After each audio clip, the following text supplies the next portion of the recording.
There are a ton of interesting arcade clones of classic retro games. I wanted to do this arcade clones video after researching information for one of my last videos, Frogger's History. In that video, I found out that Konami was the company that developed Frogger, and I wanted to see how they got their start. I found out that Konami began by making a decent amount of clones to already popular arcade games. This all took place in the 80s, when Konami was just getting started. One of those first games was Space King. I showed the similarities in the last video. As you can see, the game is identical to Space Invaders. Really, the only differences were the colors of the sprites. This made me wonder how many other arcade clones were out there. So let's take a look.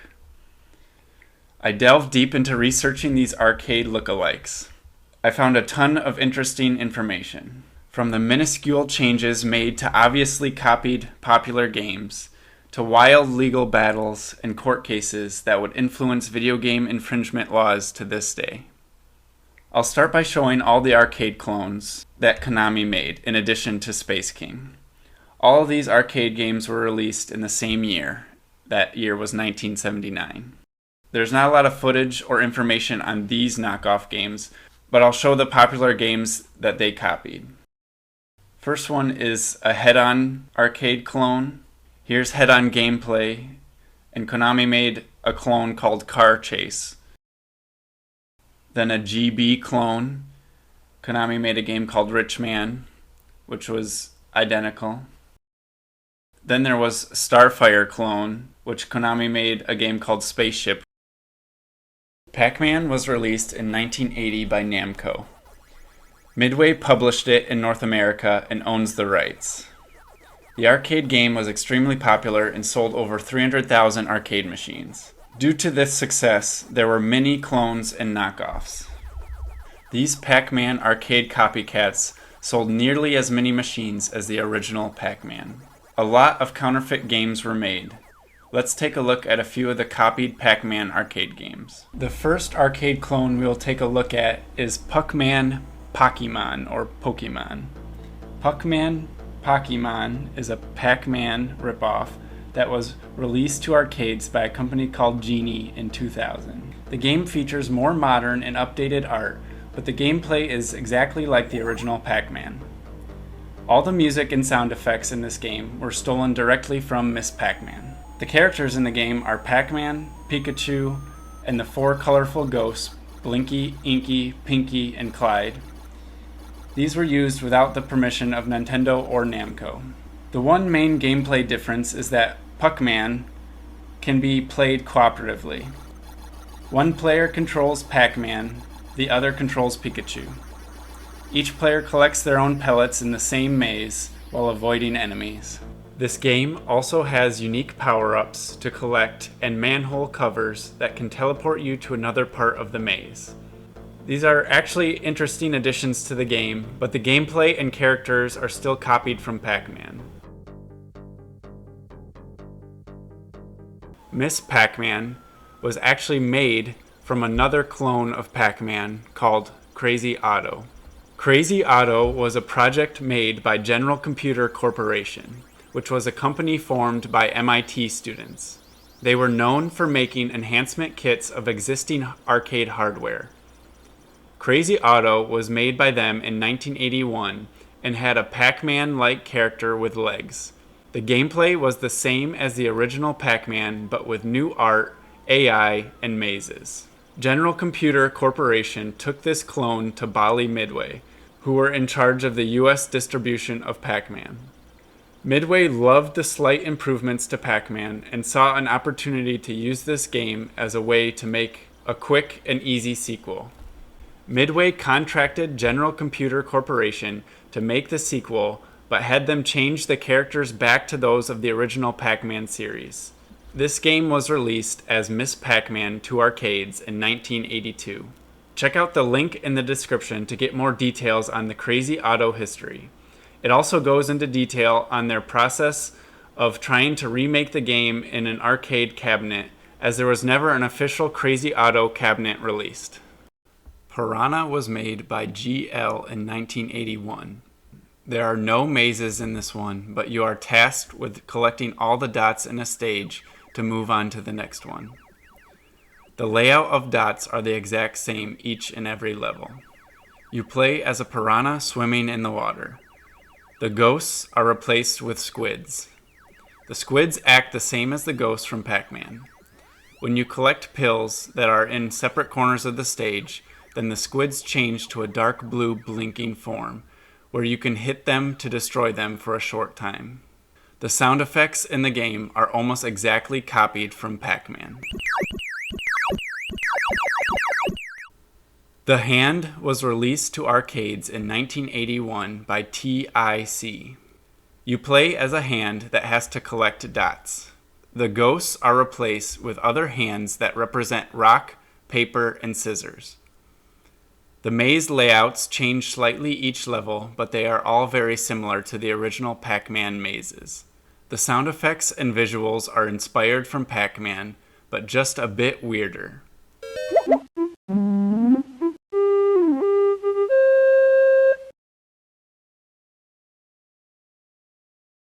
Very good, Papa. The one really unique part of the gameplay as compared to Pac-Man is how you defeat the ghosts.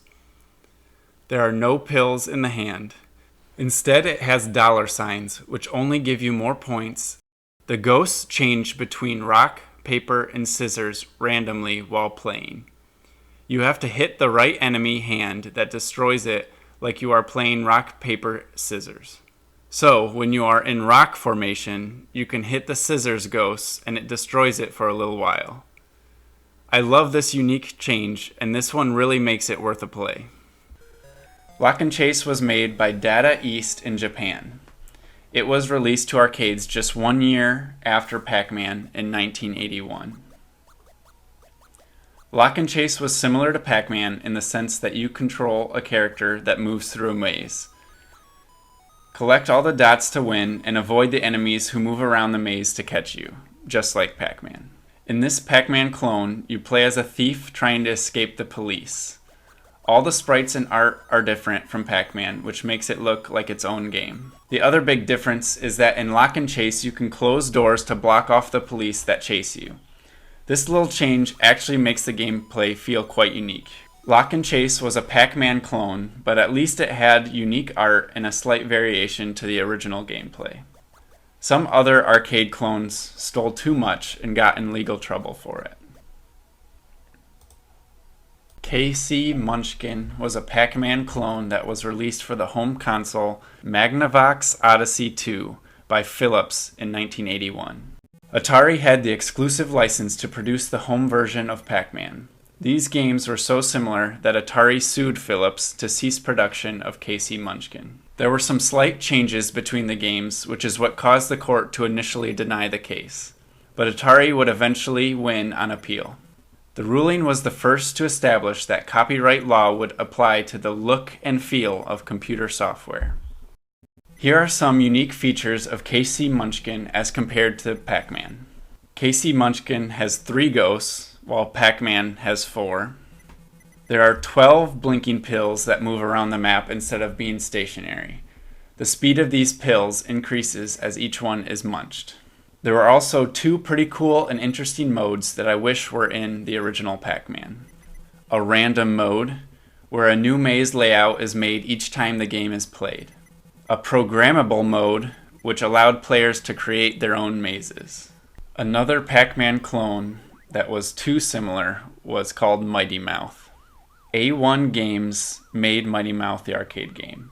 It was basically identical to Pac-Man, down to the same color and shapes of sprites, the same music and levels, even the same paths that enemies took. It seemed like the code of the AI was even identical.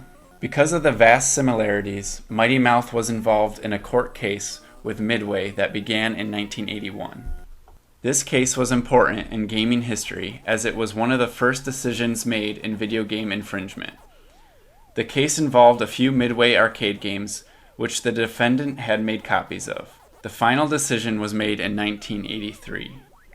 The court stated that The strategy, design, and sound effects of these games resemble their Midway counterparts. The defendants resold these games or kits or placed them in various locations for public use. The court granted Midway's motion for partial summary judgment for copyright and trademark infringement. Mighty Mouth is a rare arcade cabinet to find. This is most likely because of the legal issues that it had. I could not find any Mighty Mouth gameplay. Another game copied and involved in the previously mentioned legal battle was Galaxian. Galaxian was an arcade shooter game that was released by Namco in 1979. The sequel to this arcade game was Galaga. Both were very similar. We showed Space Invaders gameplay a little bit before. It could be argued that Galaga copied a lot of ideas from Space Invaders, as Space Invaders was released first. Both have a ship you control at the bottom of the screen that shoots at rows and columns of enemies above that shoot back at you. Of course, a lot of video games borrow base gameplay ideas like this, so I think there is enough of a difference in this case to make it okay. There seemed to be a lot of clones made back in the old school arcade cabinet days. I'm not sure if this is because releasing clones was not enforced at that time or what. Some games were different enough, but most took design and gameplay elements to try and trick customers into thinking it was the original arcade game. The Midway court case against the Pac-Man and Galaga clones helped fight copycats who were making money off others' ideas. This provided a precedent of legal action against stolen video game properties that I believe helps protect video games to this day. I found a lot more arcade clones, so if you like this video, let me know in the comments, and I'll try to do a second part showing off even more arcade knockoffs. Thanks so much for watching. I appreciate you.